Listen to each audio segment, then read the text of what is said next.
Charles Finet, l'évangéliste et le revivaliste du XIXe siècle, marchait sous un ciel ouvert. J'ignore si des villes entières ont été saisies en même temps sous un ciel ouvert, mais ce que je sais, c'est que le ciel était ouvert sur lui partout où il allait. L'onction sur sa vie était si forte que lorsqu'il entrait dans une usine, avant qu'il ne dise un mot, les gens se mettaient à sangloter et étaient convaincus de péché. Finet était critiqué, mais ses résultats étaient stupéfiants. Les personnes qui se trouvaient en présence de Finet étaient sous un ciel ouvert, et un grand nombre d'entre elles se voyaient transformées à tout jamais. Certains prétendent que ce phénomène n'est pas biblique. Au contraire, c'est tout à fait biblique. Cela s'appelle l'évangélisation par la présence. C'est être porteur de la présence contagieuse du Dieu vivant. J'ai eu affaire à des cas, c'est-à-dire des gens qui étaient possédés. Alors, on parlait des démons. Les démons, je n'avais jamais vu, je n'avais jamais entendu. Mais là, eh bien, j'ai été confronté avec des personnes qui étaient possédées. Et alors là, j'ai entendu les personnes parler. Enfin, c'était la personne qui changeait de voix et j'entendais la voix du démon. Et il y avait une femme comme ça, alors ça c'est toute une histoire à raconter, qui m'avait demandé de venir, je ne sais pas comment, je ne m'en souviens plus. Et puis je suis allé chez elle, et puis il y avait son père qui était dans une pièce, il était malade, il était sur un lit, et puis moi j'étais avec elle dans le salon. Et quand j'ai commencé à prier, qu'est-ce qui s'est passé? Il y avait un tapis, elle s'est enroulée dans le tapis.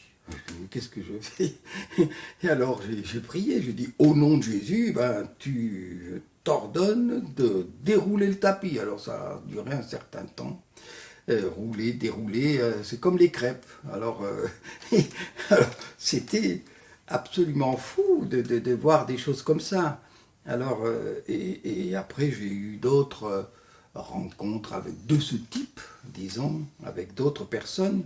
Mais en tout cas, cette personne, elle n'a pas pu être délivrée. Mais il y avait quelque chose, alors je priais, et il y aurait beaucoup de choses à dire à ce sujet, sur elle. Et puis, le Seigneur, c'est là, ce qui intervient, c'est me donner une parole de connaissance sur sa situation. Elle dit, il y a un problème entre cette femme et un curé. Bon, alors je lui ai posé la question une fois, je suis allé, elle est habitée à Biorel, et je lui ai dit, mais il n'y a pas eu un problème entre vous et un curé? Non. Mais quelque temps après, j'ai posé la question à des gens qui habitaient à Biorel, elle était connue. Elle était connue à cause de ce problème. J'ai dit, là, j'ai une parole de connaissance. J'ai vu qu'elle était liée avec un démon qu'il appelait la môme, laisse la môme, fous le camp, etc.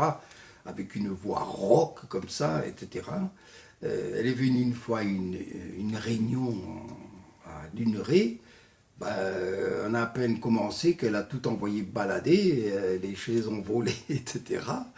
Et alors, à la personne qui l'avait amenée en voiture, je n'avais pas donné les recommandations, mais elle commençait à frétiller dans la voiture.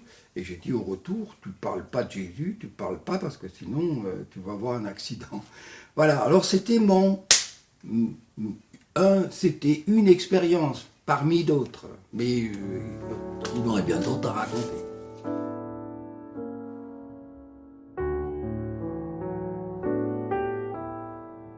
Quand j'allais au temple à Luneray, non mais c'est vraiment... parfois je me demandais si j'étais bien normale, parce que dans les bancs de Luneray, je me mettais toujours, quand j'arrivais troisième là, je me mettais en face, tout ça dans la chair, tu vois bien que c'est. Non mais il m'apparaissait, je t'assure que c'est vrai, un homme, juste comme ça, que je connaissais pas. Mais qui c'était, ça j'en sais rien. Et puis, une autre fois, madame, j'osais pas le dire, ça, parce que je disais, oh là là, c'est moi qui va pas, il y a quelque chose. Bon. Puis une autre fois, Madame Froment était avec nous, puis qu'on revenait à pied ensemble. Puis je lui dis, vous savez, il y a quelque chose qui va pas. Moi, je lui dis, je vois toujours une apparition dans le fond de l'église, du temple, enfin, etc. Et puis je lui dis avec Dédé l'autre jour, je lui dis, il y avait le banc, il remuait. C'est vrai, on avait le banc qui remuait. Puis elle me dit, ah ben, je te l'aurais pas dit non plus, pourtant on n'était pas dans le même. Elle me dit, j'ai le banc qui remue. Je lui dis, ça va pas là. Et donc, on a pris Monsieur Schinkel, on y a discuté, on y a parlé. Et ils sont allés au moment de la convention aussi, parce que la convention, c'était bien, là. Enfin, parce qu'il y avait plusieurs pasteurs qui venaient prier à l'intérieur et puis chasser le démon, quoi. Et à partir de ça, jamais revu la photo.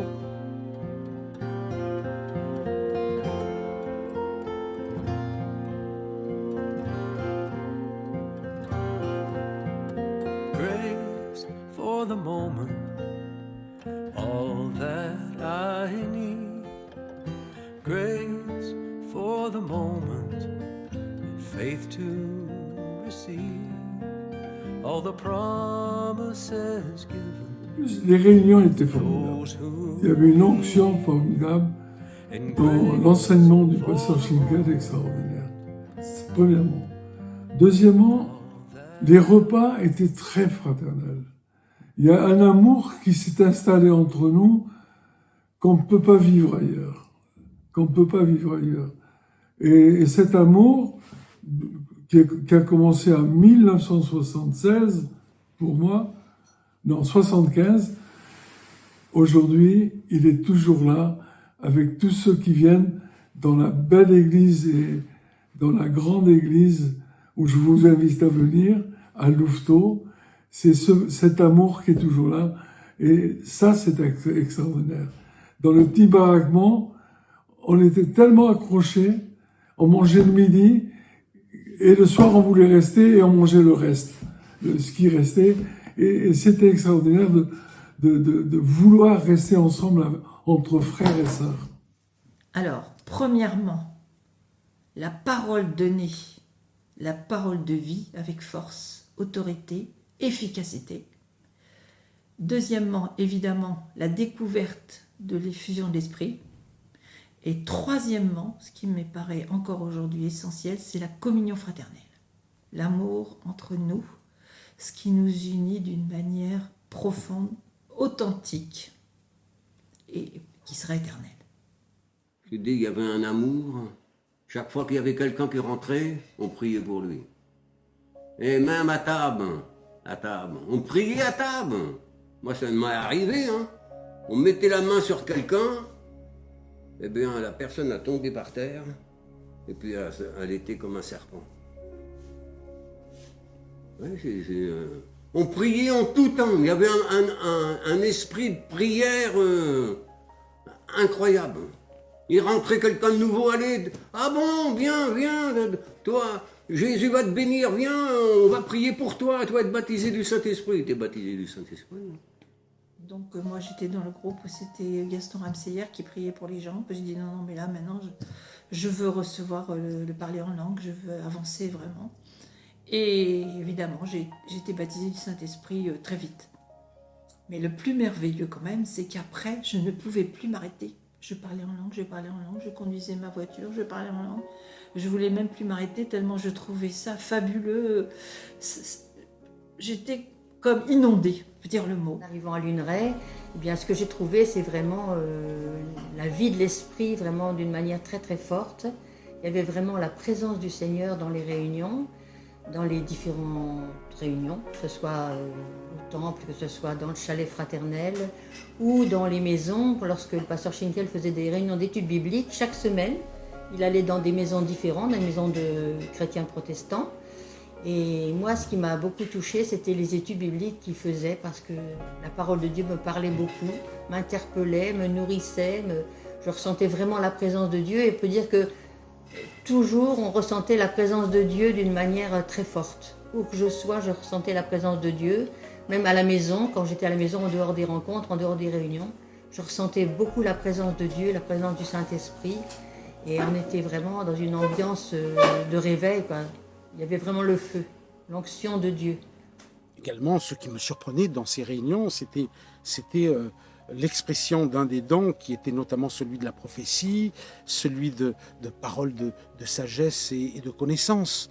Ça, c'était impressionnant d'entendre des personnes dont l'éducation n'était pas non plus des plus intellectuelles, mais des personnes qui recevaient des paroles comme ça dans leur cœur et qui les délivraient, et d'entendre après le témoignage de personnes dans l'assistance qui disaient « Mais ce que tu as dit me concerne, ça parle exactement de moi, ça parle exactement de ma vie. »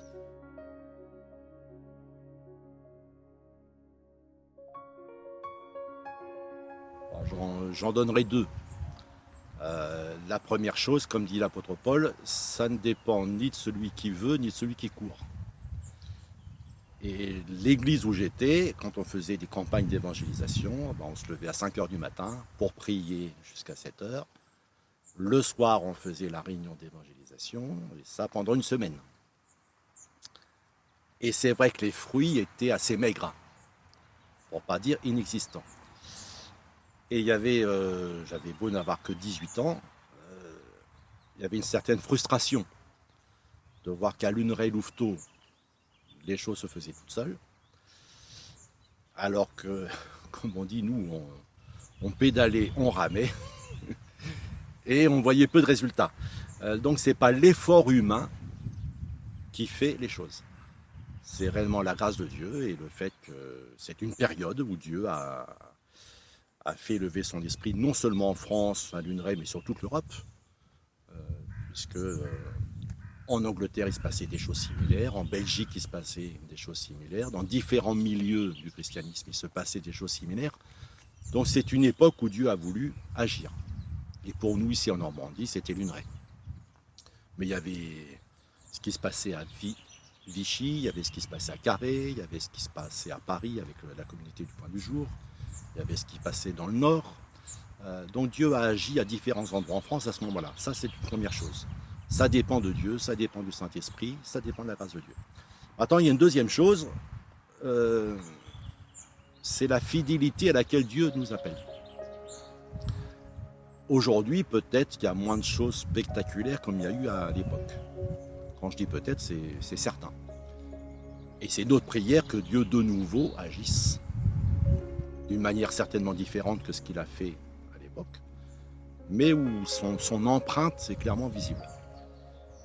Maintenant, de tous ceux qui ont vécu la grâce de Dieu à cette époque, tous ne sont pas restés dans cette grâce. Et c'est là que la persévérance, la fidélité, l'attachement à Jésus-Christ, à ses enseignements, c'est eux qui nous font durer dans la foi et la transmettre aussi à la génération qui suit. Alors, il faut se réjouir des interventions de Dieu, de ce réveil, et il faut tenir bon quand des périodes plus calmes aussi se manifestent.